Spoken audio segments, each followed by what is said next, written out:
होता है? गुरु होता है कि नहीं?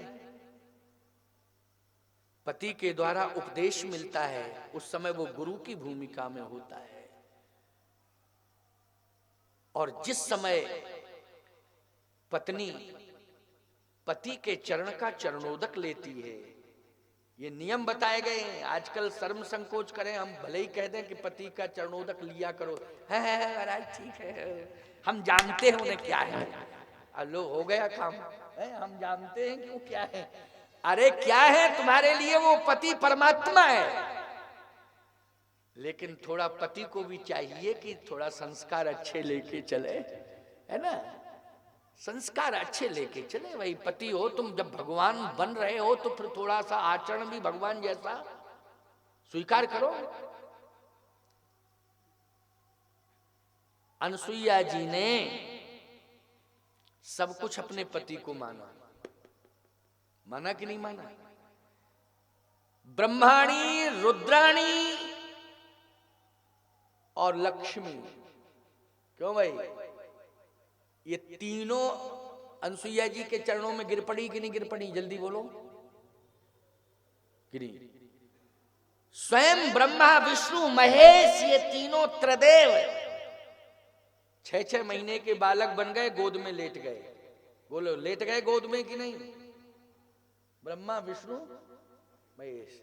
ये किसकी ताकत थी? पातिव्रत धर्म की ताकत थी। लेकिन पति अत्रि जैसा हो, पति खरदूषण ना हो, जलंधर जैसा ना हो, राक्षस। समझ गए हो कि नहीं? जलंधर जैसा राक्षस होगा तो बोलो वृंदा जैसी महान पतिव्रता संकट में आ जाएगी कि नहीं आ जाएगी? संकट में आ जाएगी वो। इसलिए मैं कह रहा हूं कि थोड़ा सा रामायण सुन करके, ग्रंथों की कथा सुन के परिवर्तन करने की कोशिश करो।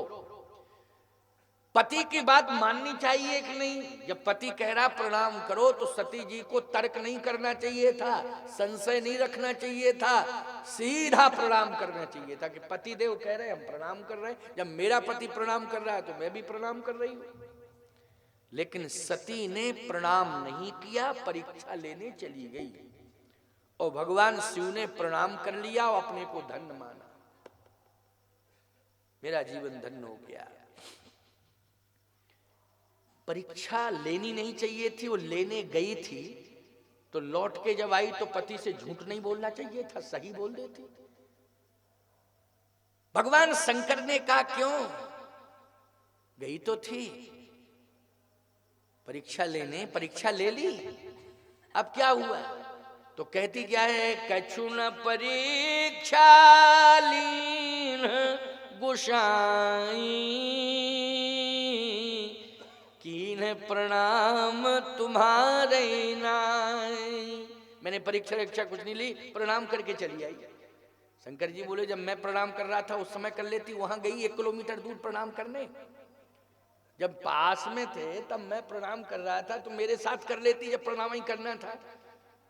और या तो तूने परीक्षा ले ली तब प्रणाम किया, तो झूठ क्यों बोल रही? कछु ना परीक्षा ली, तो झूठ क्यों बोल रही? या तो परीक्षा लेने के बाद तू समझ गई तब प्रणाम करके लौटी, और या फिर ये नहीं कहना चाहिए कि कछु ना परीक्षा लीन गुसाई, कीन प्रणाम तुम्हारे नहीं। याद रखना, संशय की बुद्धि असत्य को बढ़ावा देती है। संशय की बुद्धि किसको बढ़ावा देती है? असत्य को बढ़ावा देती है। जो ज्यादा झूठ बोलते हैं उनकी संशय बुद्धि होती है, तो झूठ बोलते रहते कि नहीं?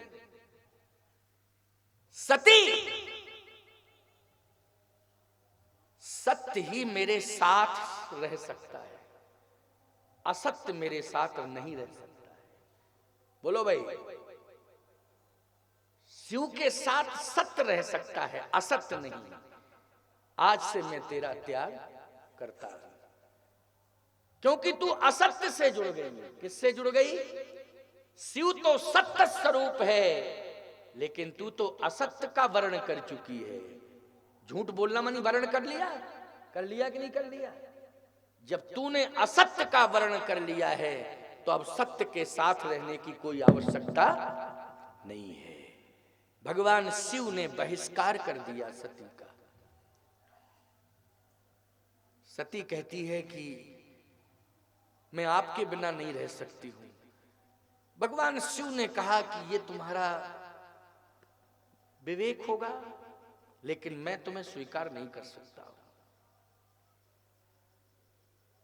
सती जी बहुत प्रयास की कि भगवान शिव को किसी तरह से संतुष्ट कर ले, लेकिन याद रखना,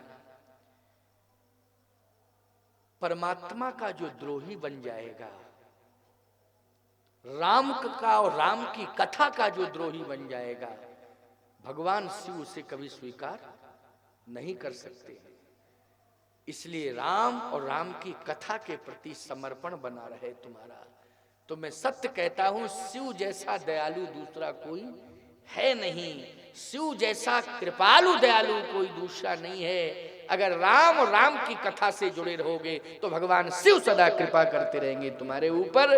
और एक बार मौत भी तुम्हें ललकारेगी तो भगवान शिव महामृत्युंजय बनकर तुम्हारी रक्षा करने के लिए आगे आ जाएंगे।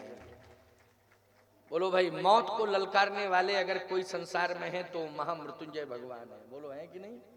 जब कभी भी मार्केश लगता है तो उस समय किसका अनुष्ठान किया जाता है? किसका जप किया जाता है? मृत्युंजय भगवान का, महामृत्युंजय का अनुष्ठान होता है कि नहीं होता है ना? केवल एक ही अनुष्ठान है उस समय, महामृत्युंजय का जप कराइए आप। इसी से मृत्यु जन्म संकट टल सकता है, और कोई उपाय नहीं है। लेकिन मैं एक बात कहता हूं कि शिव जी तो तब प्रसन्न होते हैं जब राम से जुड़ जाओ, राम की कथा से जुड़ जाओ तो शिव जी प्रसन्न हो जाते हैं। बस शिव जी तभी प्रसन्न है, और कोई उपाय नहीं है। सती जी राम से दूर हुई, राम कथा से दूर हुई, भगवान शिव ने त्याग कर दिया।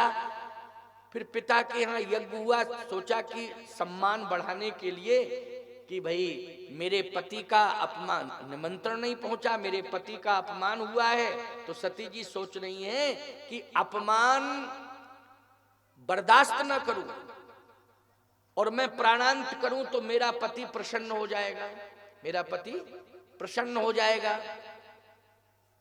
लेकिन प्यारे, जिस समय सती प्राणांत करने लगी तो सती जी ने उस समय स्मरण किया।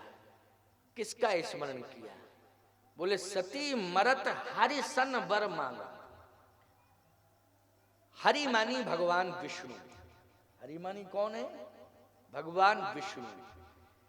याद रखना, वहां पर भगवान विष्णु का स्मरण किया, पिता के यहां किया। वो लोग किया कि नहीं? यज्ञ की भूमि पर किया। यज्ञ तो नष्ट हो गया,